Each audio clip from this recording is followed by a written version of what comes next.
monde, moi c'est Margot. Bonjour, c'est Lydie. On est deux ASV diplômés, donc en gros infirmières vétérinaires. Aujourd'hui, on va vous parler de comment traiter vos animaux contre les parasites.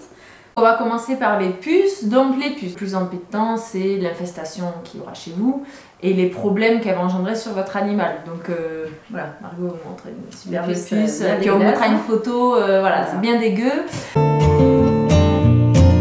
Quand on met une pipette, quand on veut traiter l'animal, il faut vraiment traiter tout le monde en même temps. Ça sert à rien, sinon les puces elles continuent à se développer. Donc pour la pipette, on écarte bien les poils de l'animal, vraiment au maximum. On essaie de faire une raie. Alors souvent on dit derrière la nuque, on peut descendre aussi un petit peu plus bas parce que vous avez des pipettes qui ont une grande contenance. Bien mettre goutte à goutte sur la peau et pas caresser. Alors on n'est pas là à masser, oui ça marche pas, bah oui ça marche pas, tout est sur votre doigt, donc c'est normal, ça va pas marcher.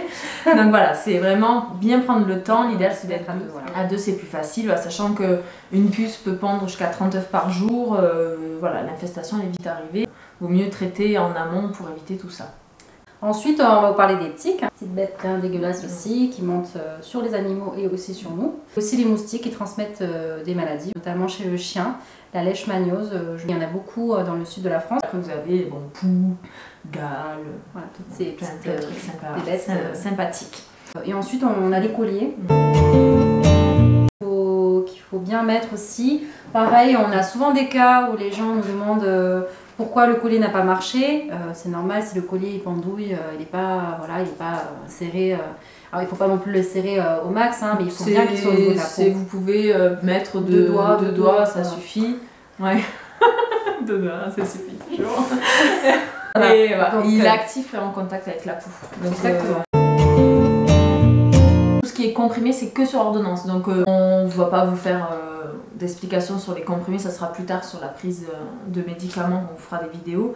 Mais il y a aussi des comprimés, mais par contre c'est uniquement sur ordonnance. Donc consultation chez votre vétérinaire. Et après pour l'environnement, il y a fumigène, spray. Il existe voilà, des sprays que vous actionnez sur le matelas, tapis, ce que vous ne pouvez pas laver en fait. Et surtout, il faut traiter tous les animaux. Si vous traitez juste votre chat, mais que le chien de la cousine vient, voilà, il faut traiter tout le monde, sinon ça ne sert à rien.